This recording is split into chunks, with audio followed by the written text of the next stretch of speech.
আমরা নারীরা খুব ভয়ঙ্কর, কারণ আমরা যখন নতুন বিয়ে হয় তখন শুধু স্বামীকে নিয়েই থাকতে চাই। স্বামীর ফ্যামিলি, ভাই বোন, মা বাবা কাউকে নিয়ে থাকতে চাই না, শুধু একা একা থাকতে চাই স্বামীকে নিয়ে। একা রান্নাবাড়ি করবো, একা যা মন চায় তাই করবো। ঠিক আছে, তখন মন চায় না ওই বড় ফ্যামিলির সাথে থাকি। এটা 100%-এর ভিতরে 90% মেয়েই চাই। আমিও একজন নারী বলছি, কারণ চোখে দেখা, সমাজের থেকে শেখা, এটাই সত্য। নারী খুব ভয়ঙ্কর একটা প্রাণী।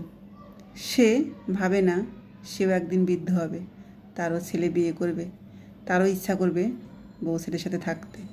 এটা মাথায় আনে না।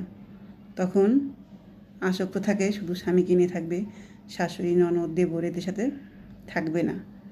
একা খাবে, স্বামীকে নিয়ে একা চলবে, একা শান্তি ভোগ করবে। কিন্তু এটা ভাবে না যে এই শাশুড়ি কত কষ্ট করে তার ছেলেকে বড় করছে, মানুষ করছে। ছেলে বিয়ে দেবে, বউ আনবে, একটু শান্তি পাবে, সেবা পাবে।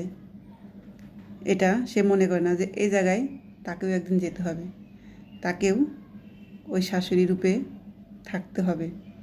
তখন তার মন চাবে ছেলে বউয়ের, নাতি নাতকুড়ির সাথে থাকি একসাথে।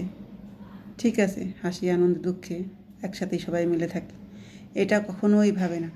তখন নতুন বিয়ে হয়, নতুন সংসারে জয়েন্ট হয়, তখন থেকেই পরিকল্পনা একা থাকবে, একা খাবে।